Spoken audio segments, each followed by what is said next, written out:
آج بھی کوئی ایسا یقین کرنے والا ہو تو پھر آپ دیکھیے جب کسی کا ایمان اتنا مضبوط ہو جاتا ہے کہ وہ ساری چیزیں اللہ اور اس کے رسول پر چھوڑ دیتا ہے، تو کیا اللہ اور اس کے رسول اس بندے کو چھوڑ دیں گے؟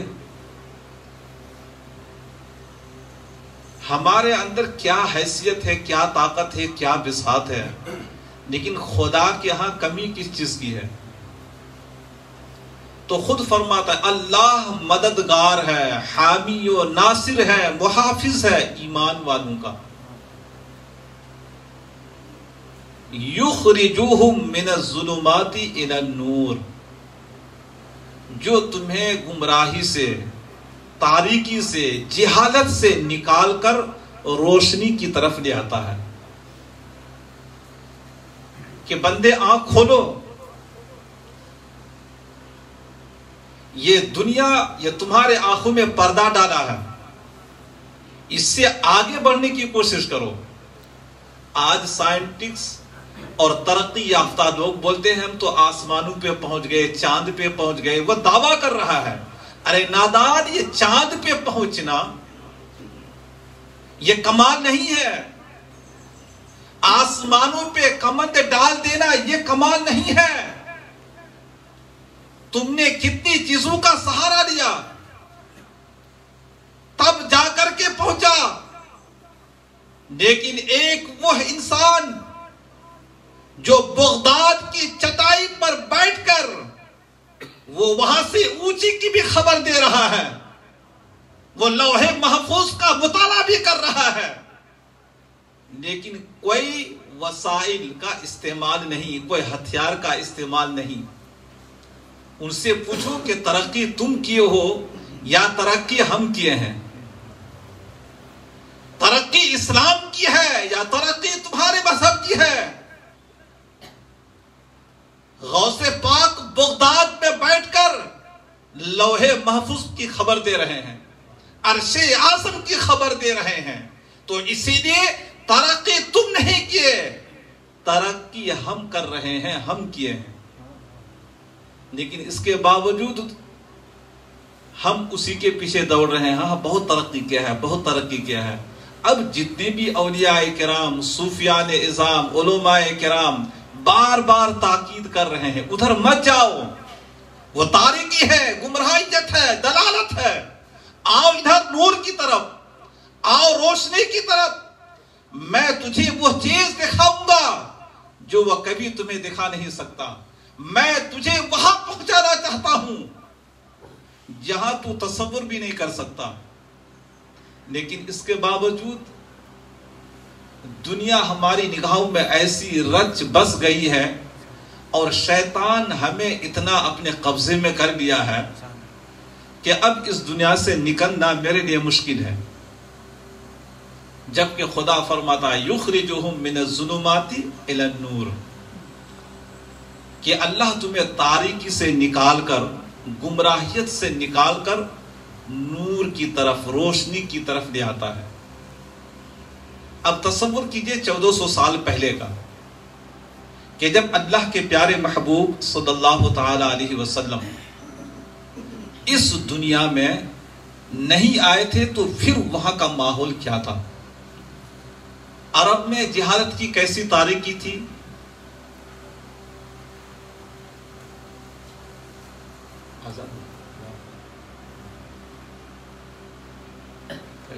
جاری رکھیں کیا؟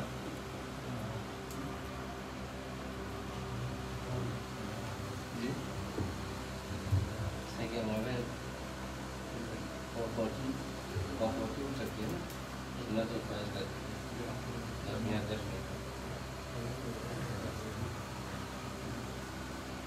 ہو جائے گا نا؟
ایک متعدد شریف پڑھنے اللہم صلی علی سیدنا محمد وعلی آل سیدنا محمد وبارک وسلم صلو علیہ صلاة وسلاما علیک یا رسول اللہ صلی اللہ تعالی علیہ وسلم۔ اللہ تبارک و تعالی بندوں سے بے انتہا محبت کرتا ہے۔ خدا بندوں سے اتنی محبت فرماتا ہے کہ حدیث شریف میں آیا ہے کہ 70 ماؤں سے زیادہ رب بندوں پر مہربان ہے۔ آپ کبھی تصور کیجئے گا تنہائی میں، آپ کبھی مراقبہ میں سوچئے گا کہ رب مجھ پر اتنا بڑا مہربان کہ ماں کبھی اپنی اولاد کو مصیبت میں دیکھنا پسند نہیں کرتی۔ کوئی بلائیں، کوئی مصیبتیں، کوئی مشکلات اگر آ جائے تو ماں تڑپ جاتی ہے، ماں پریشان ہو جاتی ہے۔ بیٹے کو اتنی تکلیف نہیں ہوتی جتنی تکلیف ماں کو ہوتی ہے۔ جس کی ماں باحیات ہیں وہ جانتے ہیں کہ ماں کا دل اولاد کے لیے کیا ہوتی ہے۔ ماں اولاد کے لیے اپنے آپ کو مٹا دیتی ہے، وہ صرف اس لیے کہ وہ اولاد کو خوش دیکھنا چاہتی ہے، اولاد کے چہرے میں ہنسی دیکھنا چاہتی ہے۔ ارے جب ایک ماں کا دل اولاد سے اتنا جڑ جاتا ہے کہ تھوڑی سی پریشانی آ جائے تو ماں تڑپ جاتی ہے، ماں پریشان ہو جاتی ہے، تو تمہارا خیال اس رب کے بارے میں کیا ہے جو 70 ماؤں سے زیادہ بندوں پر مہربان ہو، جو 70 ماؤں سے زیادہ مہربان ہو؟ اس رب پر تمہارا یقین کیا ہے؟ وہ خدا ہمیں بہت چاہتا ہے، لیکن ہم ہیں جو خدا سے بہت دور ہو رہے ہیں۔ خدا کو اپنے دلوں سے ایسا نکال دیے ہیں جیسا کہ شاید میرا کوئی ہے ہی نہیں۔ میں ایک مثال دیا ہے، اور خود اللہ کے پیارے رسول صلی اللہ تعالی علیہ وسلم نے ارشاد فرمایا انا آخذ بحجوزکم من النار۔ اللہ کے پیارے رسول نے فرمایا میں تمہاری کمر کو پکڑ کر تمہیں آگ سے نکال رہا ہوں۔ تمہارے کمر کو پکڑ کر۔ مثال دیتے ہیں کہ کسی آگ جلانے والوں نے آگ لگائی، اور جب آگ کافی روشن ہو گئی، آگ اچھی خاصی بھڑک اٹھی، تو اب اس آگ پہ، اس روشنی پہ یہ پھتنگا، حشرات الارض، کیڑے مکوڑے اس پہ اپنی جان دینے کے لیے جاتے ہیں۔ دیکھیں ہے نا، ابھی تھوڑی سی بارش کا موسم ہوگا تو پھر دیکھے گا، یہ جو ہی ٹیوب جلے گی تو اس میں سب کے سب آ جائیں گے۔ آپ کوشش کرتے ہیں کہ وہ بچ جائے، وہ جان نہ دے، لیکن وہ غالب رہتا ہے، ہم مغلوب ہو جاتے ہیں۔ کیوں؟ وہ اس کا عاشق ہے، جہاں وہ روشنی دیکھتا ہے وہ جان کی بازی لگا دیتا ہے۔ تو پیارے آقا نے فرمایا میری امتیوں، یہ دنیا کی مٹھاس اس آگ سے کم نہیں ہے۔ تم دنیا کی لذت میں ایسا منہمک ہو جاتے ہو، میں تجھے بچانے کی کوشش کر رہا ہوں، لیکن تم میری نہیں سن کر اس آگ میں چھلانگ لگاتا جا رہا ہے۔ پیارے آقا نے فرمایا وَأَنَا آخذ بحجوزکم من النار، میں تمہاری کمر کو پکڑ کر تمہیں جہنم سے نکال رہا ہوں، لیکن تو ایسا ہے کہ جہنم میں جا رہا ہے، کود رہا ہے۔ یہ ہمارا حال ہے کہ دنیا کی لذت ہمارے دل میں ایسی رس بس گئی ہے کہ اب کوئی چیز نظر نہیں آتی۔ آذان ہو گئی ہے، ہونے دو، ٹائم ہو گیا ہے، ہونے دو۔ آپ مگن ہیں اپنے موبائل میں، آپ مگن ہیں اپنے لیپ ٹاپ میں، آپ مگن ہیں اپنے فلم میں۔ اسی موبائل سے اگر چاہیں تو ہم عبرت حاصل کر سکتے ہیں۔ سب سے پہلے جب یہ موبائل آیا تھا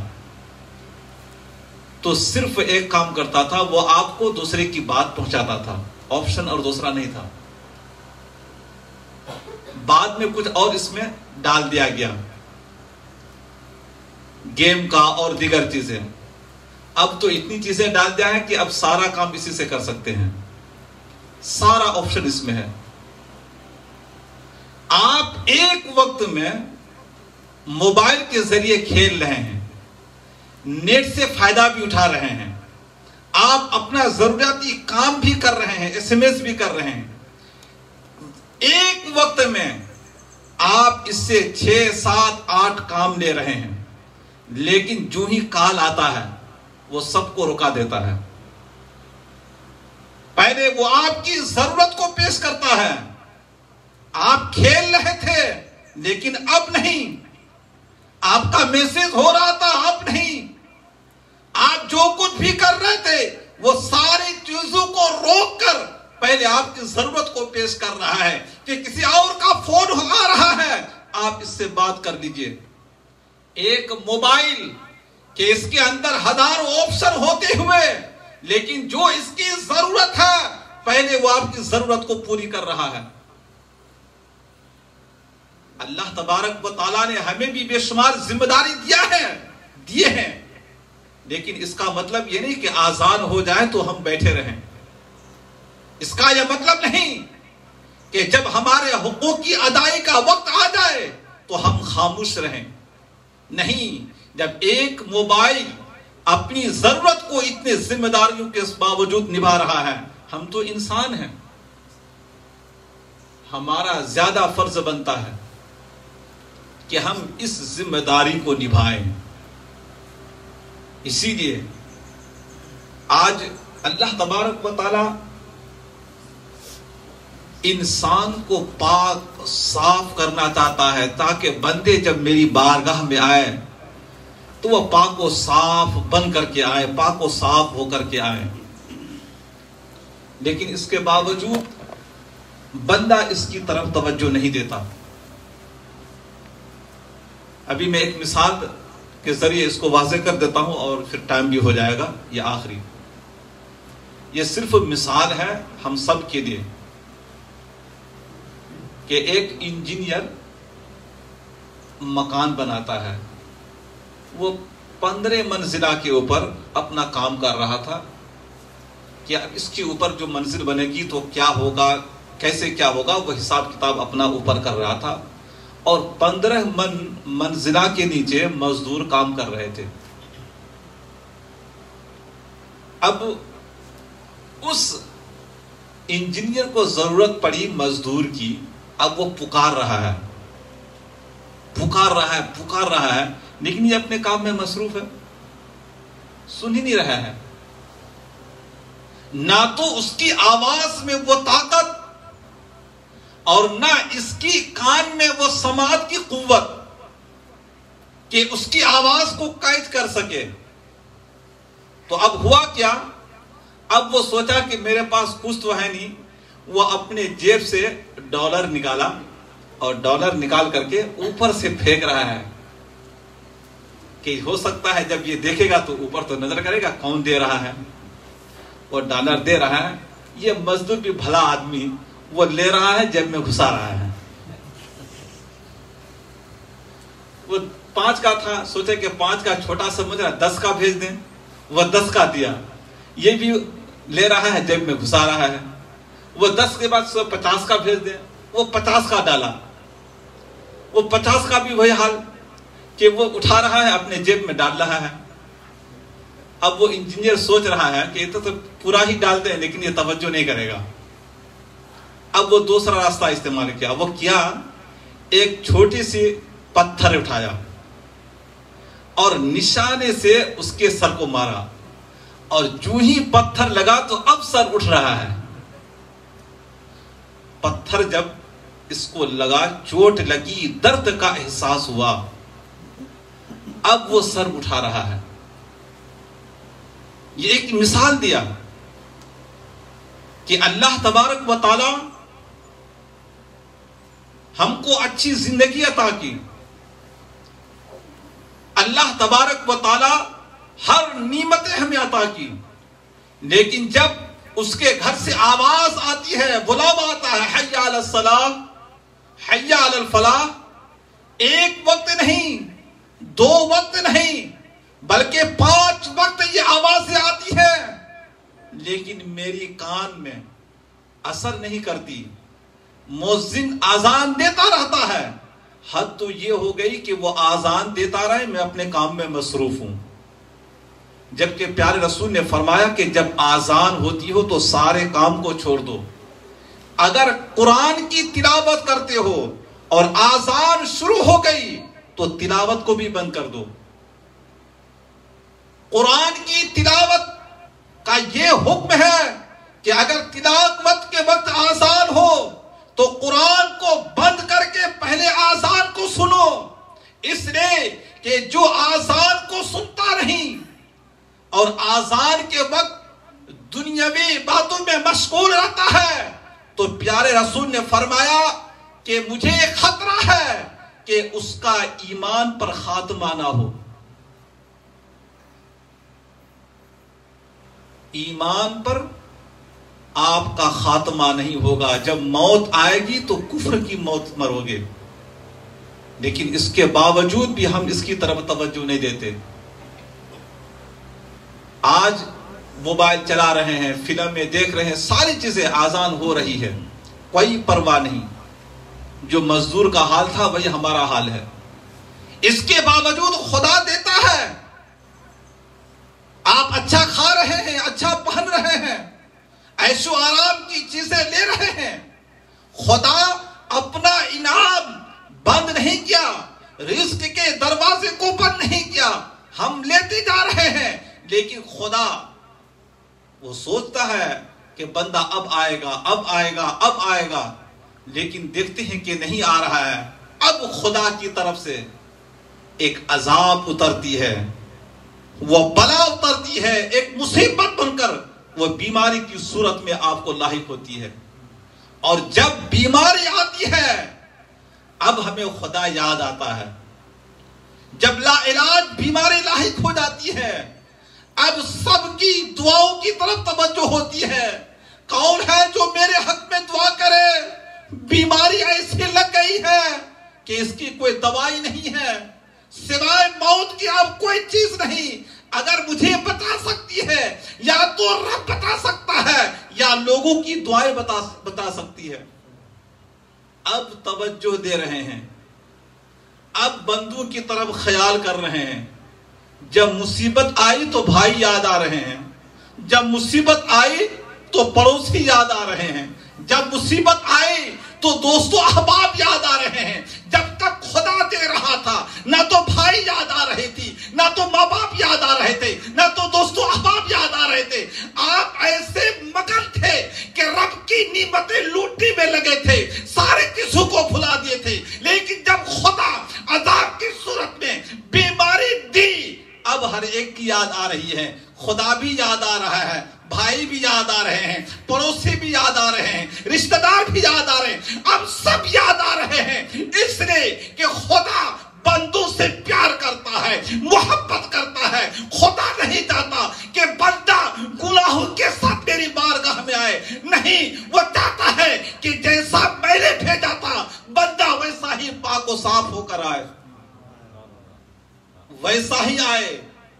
تو اب ہوتا کیا ہے کہ جس سے دور ہو گئے تھے اب قریب ہو رہے ہیں، جسے بھول گئے تھے اسے یاد کر رہے ہیں۔ اب نماز بھی ہو رہی ہے، تلاوت بھی ہو رہی ہے، قرآن خوانی بھی ہو رہی ہے، ذکر و اذکار بھی ہو رہے ہیں، صدقات و خیرات بھی ہو رہے ہیں، اب ساری چیزیں ہو رہی ہیں۔ اب ایسا ہو رہا ہے کہ جیسا پہلے تھے اب ویسا بن رہے ہیں۔ تو گویا بیماری نے ہمیں خدا کی طرف متوجہ دلا دیا، جیسا کہ اس گٹی کی مار نے اس کی طرف توجہ دلا دی، سر اٹھا دیا۔